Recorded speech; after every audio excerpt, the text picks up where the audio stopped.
Indore celebrity के मंच पर आज हमारे साथ है इंदौर के जाने माने stock trader Manjushree madam. Manju madam, बताएं आपकी जर्नी के बारे में, कहाँ से आपने स्टार्ट किया? ओके, तो सबसे पहले तो मैं आप लोगों को धन्यवाद बोलना चाहूँगी इस प्लेटफॉर्म पे मुझे बुलाने के लिए और मेरे व्यू शेयर करने के लिए। सो स्टॉक ट्रेडिंग के बारे में जर्नी अगर मैं शुरू करूँ तो ऑब्वियसली बहुत बड़ी जर्नी है मेरी, पर मैं ट्राई करूँगी कि मैं उसको एक शॉर्ट में अपनी जर्नी आप लोगों के साथ शेयर करूँ ताकि आप लोगों को भी आइडिया मिले कि क्या जर्नी सही मतलब कितनी सही रही है और कितनी चैलेंजिंग रही है, सब आप लोगों के साथ में एक एक करके शेयर करूँगी। तो मैं Manjushree Sharma, founder of MS trading school and equity analyst by profession. 2011 पे मैंने इक्विटी एनालिसिस में जॉब प्रोफाइल एज लाइक मुझे प्लेसमेंट मिला था और 2011 मतलब मेरा एमबीए चल रहा था, सेकेंड सेमेस्टर में ही मैंने क्रैक कर लिया था और थर्ड एंड फोर्थ सेमेस्टर के टाइम पे मैं अपनी जॉब कर रही थी और उस जॉब को करते हुए मैंने एज अ रिसर्च ट्रेनी अपनी जॉब स्टार्ट करी थी इक्विटी रिसर्च में। इक्विटी रिसर्च में 2011 से लेकर 2016 तक मैंने जॉब किया। उसके बाद 2016 में मुझे ऐसा लगा कि बहुत मैंने कर लिया है क्योंकि मुझे काफ़ी अच्छे अचीवमेंट्स मिल चुके थे और बहुत अच्छा एक्सपीरियंस मेरा हो चुका था और मुझे कुछ लोगों के फीडबैक पर्सनली मिलने लगे थे कि आप हमें सिखाते क्यों नहीं हो, मतलब मेरे रिलेटिव्स जो भी मेरे से शेयर के बारे में डिस्कस करते थे, जब भी मैं अपना व्यू शेयर करती थी तो वो हमेशा बोलते थे सिखाते क्यों नहीं, हमारे बच्चों को भी सिखा दो, एरिया में मोहल्ले के भी लोग बोलते थे हमारे बच्चों को सिखा दो। तो वहाँ से मुझे क्लिक हुआ कि ठीक है, जॉब तो मैं कर रही हूँ, मैं एक रेगुलर थिंग कर रही हूँ, बट इससे मैं किसी का सोशली बेनिफिट नहीं कर पा रही हूँ। देन आई डिसाइडेड कि आई शुड स्टार्ट समथिंग जहाँ पर मैं लोगों को मेरी इंफॉर्मेशन या मुझे जो आता है मैं लोगों तक पहुँचा सकूँ। 2016 में ये सिर्फ मेरे पास एक थॉट आया था। अच्छा। थॉट आने के बाद 2016 से लेकर 18 तक मैंने ब्रेक लिया, कुछ स्टडीज मैं कर रही थी क्योंकि जो मेरा क्वालिफिकेशन था एमबीए इन फाइनेंस था। उसके बाद मुझे लगा कि मुझे और नॉलेज गेन करना चाहिए, लोगों तक अगर मुझे पहुंचना है तो मुझे सही इन्फॉर्मेशन पहुंचाना है, तो मुझे पहले खुद को भी अपग्रेड कर लेना चाहिए। तो मैंने और अपने नॉलेज पे वर्क किया। उसके बाद 2019 पे फाइनली मैंने अपना ट्रेडिंग स्कूल स्टार्ट किया, ऑनलाइन एंड ऑफलाइन। पहले मैंने ऑफलाइन स्टार्ट करा था और जब कोविड आया तो कोविड ने मुझे एक चीज सिखाया कि ऑनलाइन भी आप ज्ञान दे सकते हो और ऑनलाइन मुझे सबसे पहले विदर मैनेजमेंट एसोसिएशन ने एक वेबिनार ऑफर किया था। वो वेबिनार करने के बाद मुझे बहुत ही अच्छा रिस्पांस मिला लोगों का, बहुत ज़्यादा लोग अग्रेसिवली हमें भी क्लासेस करनी है, हमें भी सीखना है, और वहाँ से मेरी ऑनलाइन जर्नी स्टार्ट हुई।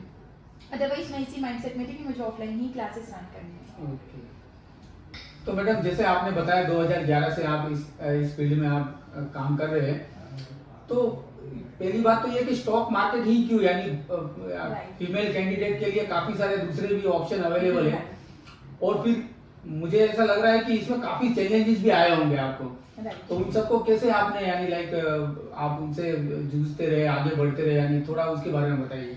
ये आपने बहुत ही मतलब रिलेटेबल क्वेश्चन पूछा है क्योंकि बहुत सारे लोग मुझे, इनफैक्ट अभी भी मुझे लोगों का जब मैं अपने नॉलेज शेयरिंग वीडियो करती हूँ तो लोग मुझे कमेंट्स मिलते हैं, एक फीमेल होके ये मतलब स्टॉक मार्केट के बारे में नॉलेज, ओ माय गॉड, ऐसा वाला है। एक्चुअल में मुझे ऐसे पर्सनल कमेंट्स मिलते हैं। सही बात है। तो मैं आपको बताती हूँ कि एक्चुअल में मेरे जो डैडी थे वो म्यूचुअल फंड्स में इन्वेस्टमेंट किया करते थे और उनकी आदत थी सेंसेक्स को वॉच करने की। अच्छा।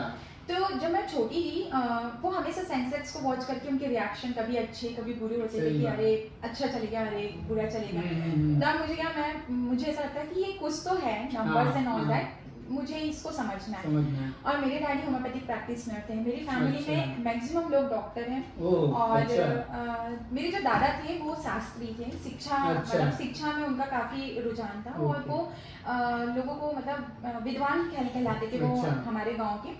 तो वो हमेशा उनकी एक बुक थी अलमीरा जिसमें इतनी बुक्स थी कि उनसे कोई भी बुक निकाल के संस्कृत का कोई भी श्लोक कोई भी पाठ पूछ लो वो एकदम कंठस्थ बताते थे। तो उनकी वजह से शिक्षा की तरफ हमारा हमेशा एक इंक्लिनेशन रहा है, ज्ञान हमेशा लेना चाहिए, हमेशा अपने आप को अपडेटेड रखना चाहिए, उन्होंने हमें बचपन से आदत डाली थी। डैडी भी काफ़ी डिसिप्लिन थे, मतलब टाइम मैनेजमेंट, रूटीन मैनेजमेंट। मेरी मॉम जो थी वो भी हर चीज़ को मतलब बहुत डिसिप्लिन में सिखाना, ये एक कल्चर था हमारे घर का। तो जब मैंने डिसीजन लिया कि मुझे ट्रेडिंग करियर बनाना है या मुझे ट्रेडिंग के बिजनेस में या इस फील्ड में जाना है, तो ये मेरे लिए घर में एक बहुत शॉकिंग न्यूज़ हो गई थी क्योंकि मेरे डैडी चाहते थे, उन्होंने डॉक्टर का फॉर्म ला के रखा था कि मैं भी मेडिकल एग्जाम प्रिपेयर करूँ। उसी की वजह से मुझे 11th 12th में बायो दिलाया गया था फोर्सफुली। एंड इसके बाद मुझे बीएससी करवाया गया फोर्सफुली कि नहीं अभी आपको इसी लाइन पे जाना है, टेक्निकल लाइन पे जाना है। बट मैंने जब क्लियरली कहा कि मुझे बिल्कुल इंटरेस्ट नहीं आ रहा है, और मुझे नहीं आ रहा था इंटरेस्ट, मतलब एक अंदर से एक फील नहीं आ रहा था कि मुझे ये काम करना है।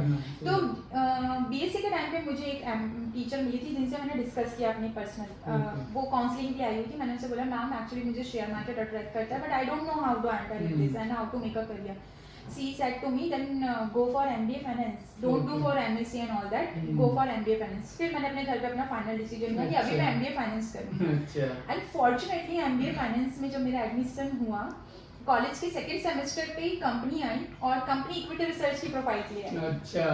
सो I think this all thing that's time, क्योंकि मेरा इंटरेस्ट था, मैं उस चीज को अट्रैक्ट कर रही थी और सेम प्रोफाइल सेम कॉलेज मुझे मिला जहाँ पर इनफैक्ट डैडी ने एक लिमिटेशन भी रखा था कि इंदौर या एमपी एरिया में रहना है, बाहर नहीं जाना है, क्योंकि वो थोड़ा रिजर्व थॉट प्रोसेस के थे कि safe city and all that. So fortunately मुझे इक्विटी रिसर्च का मतलब प्रोफाइल मिला। काफ़ी लंबा हम लोगों का इसमें फाइट था, क्योंकि 300 स्टूडेंट्स बैठे थे, ओपन कैंपस था, उसमें से केवल 15 प्रोफाइल थी, तो वो काफ़ी चैलेंजिंग था। मेन चैलेंज जो मुझे आया था कि मैं बायो बैकग्राउंड से थी और मुझे कॉमर्स में डील करना था।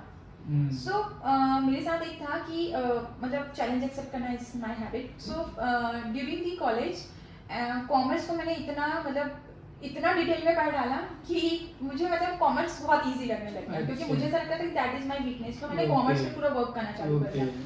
And after putting lots of effort commerce में मेरी इतनी अच्छी हैंड्स ऑन प्रैक्टिस हो गई कि मुझे कॉमर्स में आजकल सब कुछ, मतलब उस टाइम से मुझे सब समझ में आने लगा। इनफैक्ट आज भी मैं लर्न करती हूँ। अच्छा। और मेन था कि हम बहुत ही रूरल एरिया से, मतलब कटंगी एक बहुत छोटा गांव है, ऑलमोस्ट 15-20 मिनट में खत्म हो जाता है। अच्छा। तो गर्ल्स स्कूलिंग रहा है हमारा, हिंदी मीडियम रहा है। तो मेन चैलेंजेस आते हैं जब मैं एमबीए में थी, तो मेरे साथ पूरे इंग्लिश मीडियम स्टूडेंट्स होते थे एंड हमें प्रेजेंटेशंस देना होता था हर टॉपिक पे। सो वो प्रेजेंटेशंस हमें हर नाइट में मिलते थे और हमें दूसरे दिन प्रेजेंट करना होता था। तो वहाँ से मैंने अपना कम्युनिकेशन स्किल स्ट्रॉन्ग किया, धीरे धीरे वहाँ पर एटमॉस्फेयर इतना अच्छा मिला कि मैं वहाँ पर ए ग्रेड स्टूडेंट्स में आ गई थी, जिसकी वजह से मुझे प्लेसमेंट भी जल्दी मिला। सो ये मेरी जर्नी रही। एंड मेरी प्रोफाइल जब इक्विटी रिसर्च की मुझे मिली, तो वहाँ पर मुझे कोई चैलेंजेस नहीं फेस करने पड़े, बिकॉज ये मेरा मतलब लाइक इंटरेस्ट वाला वर्क था। और मुझे कंपनी से बेनिफिट ये मिला कि कंपनी का एक टारगेट होता था कि आपको 20% रिटर्न्स ऑन पोर्टफोलियो देने ही है। और मैं थोड़ी सीरियस टाइप की स्टूडेंट हूँ शुरू से ही। मैं मतलब एजुकेशन में भी और बाय पर्सनालिटी भी बहुत सीरियस लिया मैंने चीज़ों को। तो मुझे ऐसा था कि अभी मुझे 20% रिटर्न्स देने, तो I always research a lot, मतलब 500-600 स्टॉक्स को रिसर्च करना, कौन सा स्टॉक बेटर है कौन सा नहीं है, स्कैनिंग करना, उसमें डिफरेंट मेथड्स अप्लाई करके देखना। तो इतना ज़्यादा मैंने उसमें वर्क कर लिया था कि मुझे कंपनी से रिकॉर्ड ब्रेकर अवार्ड मिला था।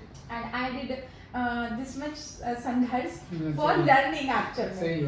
तो संघर्ष का मतलब ये नहीं होता है कि आपको कोई लाइक ऑब्स्टिकल्स आए हो, संघर्ष आपका लर्निंग के लिए भी हो सकता है। संघर्ष आप खुद को अपग्रेड करने में कितना कर रहे हो ये भी हो सकता है। और ये संघर्ष आपको कभी भी लॉस में नहीं ले जाता, ये संघर्ष आपको हमेशा ऊंचाइयों में ले जाता है। तो स्टूडेंट से तो मैं हमेशा कहूँगी कि अगर आप जो भी फील्ड में काम कर रहे हो, संघर्ष करते रहो लर्निंग में, वही आपको आगे लेके जाएंगे। सही बात है। काफी संघर्ष रहा जैसा आपने बताया, और संघर्ष से ही आगे कामयाबी मिलती है। ऐसा क्यों है कि इंडिया में जो ट्रेडिंग का जो रेशियो है वो 1% ही सक्सेसफुल रहा है, यानी लाइक इतने सारे लोग पीपल अपनी जनरेशन बढ़ रही है, पर इसमें लोग काफी अभी इंटरेस्ट बढ़ा है, अभी तक इंटरेस्ट कम था, यानी तो उसका क्या रीजन है? यानी देखिए, सबसे पहले तो मैं आप लोगों के साथ शेयर करूंगी कि पूरी पॉपुलेशन का 5% लोग ट्रेडिंग में हैं अभी। अच्छा। कोविड के टाइम पे थोड़े से लोगों का फ्लो बढ़ा था, मतलब ये 5% से 7% तक पहुंचे थे, पर उसमें फिर से वापस 5% पे अभी स्टैंड ऑन है। सो बेसिकली 1% सक्सेसफुल होने का रीजन 2-3 चीजें हैं। पहला मैं बता दूं, मिथ मार्केट को लेके, मतलब ट्रेडिंग को लेके मिथ जो है कि ये स्पेकुलेशन है।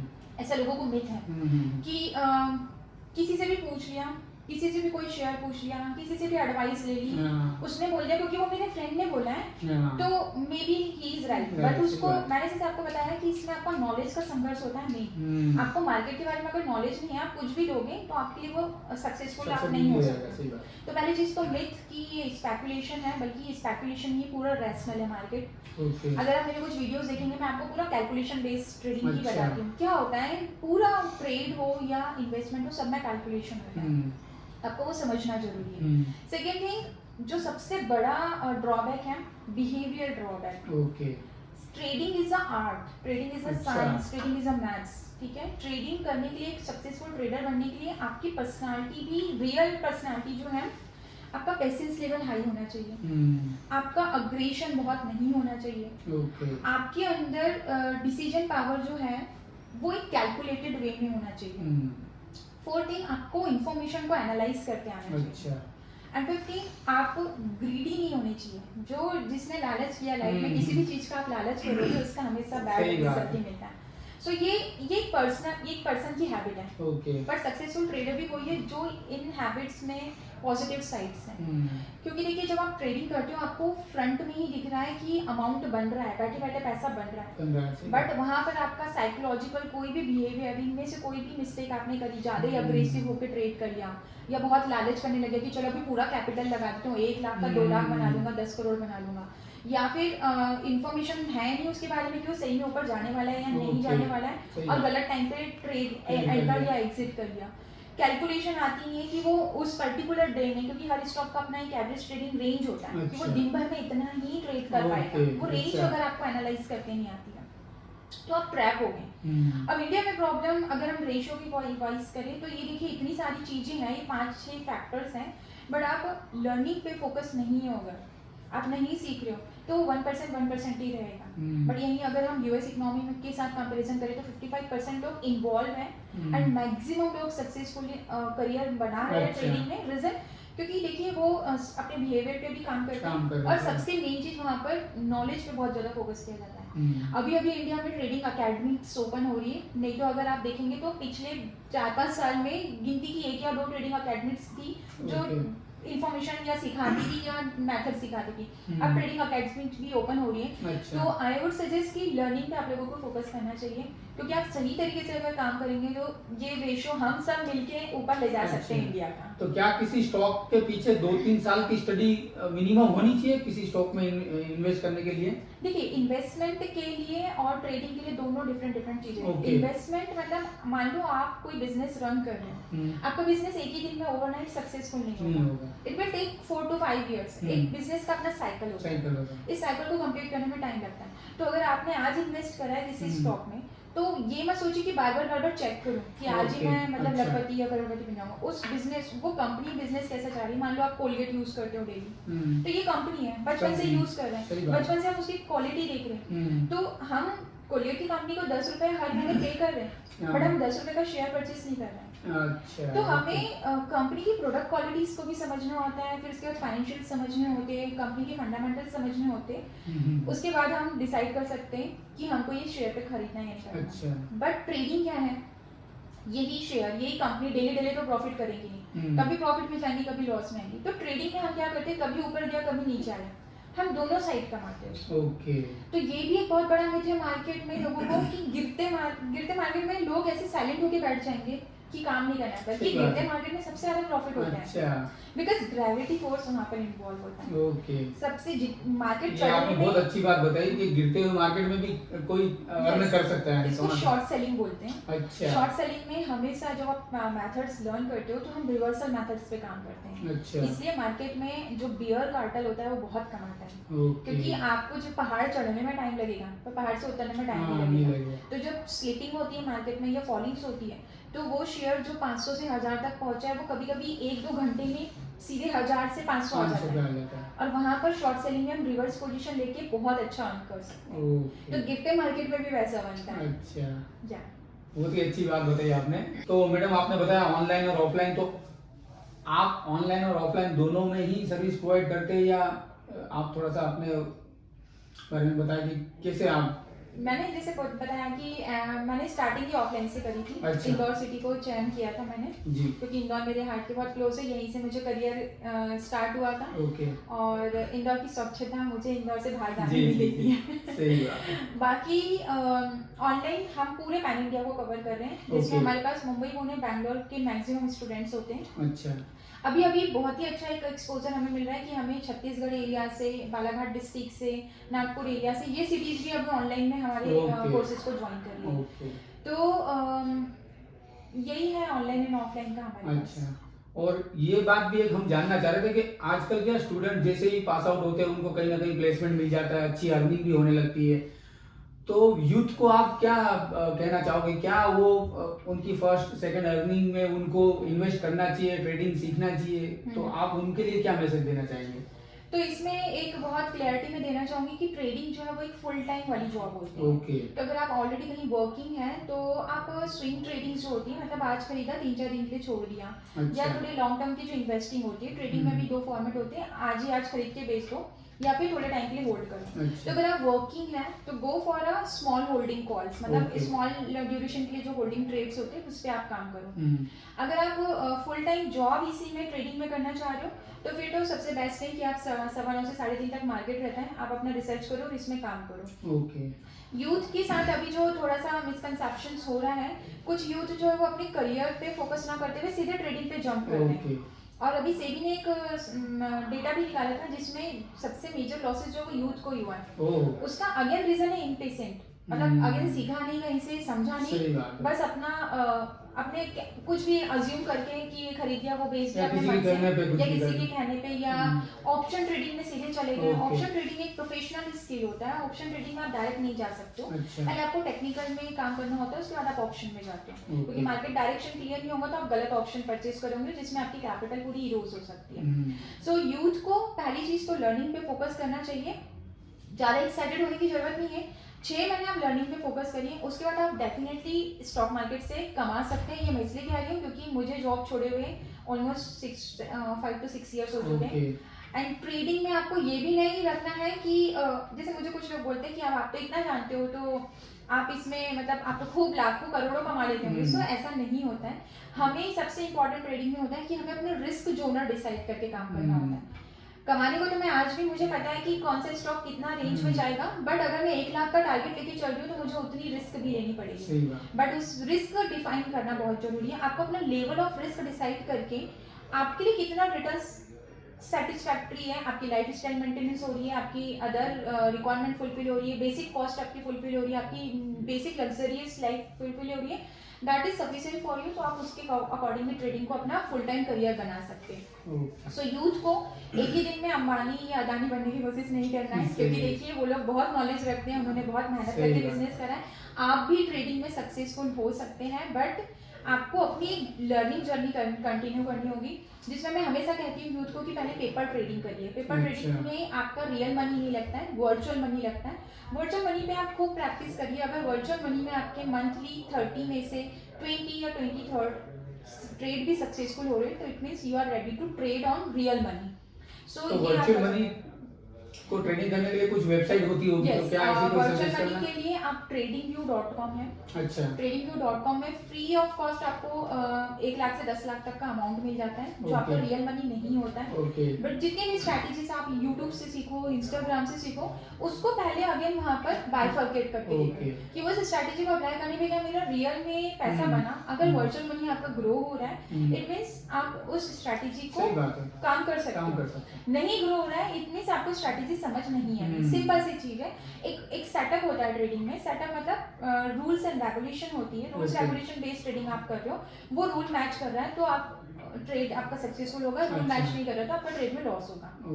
बट समटाइम्स आपको अपने ट्रेड को लॉस में भी क्लोज करना पड़ता है, बिकॉज आपको रिस्क मेंटेन करना है वहाँ पर। सो रिस्क को मेंटेन करने के लिए आप वर्चुअल मनी पे प्रैक्टिस कर सकते हो। ओके, काफ़ी अच्छी आपने जानकारी दी है हमारे व्यूअर्स को, और मुझे उम्मीद है कि ये वीडियो सुन के वो अपने ट्रेडिंग सेंस को और ज़्यादा बेटर कर पाएंगे, और अच्छी तरह से वाकई में ट्रेडिंग करना है तो मैडम की क्लास आप ज्वाइन कर सकते हैं। Thank you. Thank you very much madam, आपने अच्छा नॉलेज शेयर किया हमारे व्यूअर्स को। Thank you Hemant sir and thank you team Indore celebrities wish you a very good luck. Indore celebrity के मंच पर ऐसे ही आने वाले समय में कुछ अलग शख्सियत को लेके हम आएंगे और नई नई चीज़ों के बारे में अपने व्यूअर्स को जानकारी देंगे। तो आप ट्यून करते रहे इंदौर सेलिब्रिटी के पेज को। Thank you very much.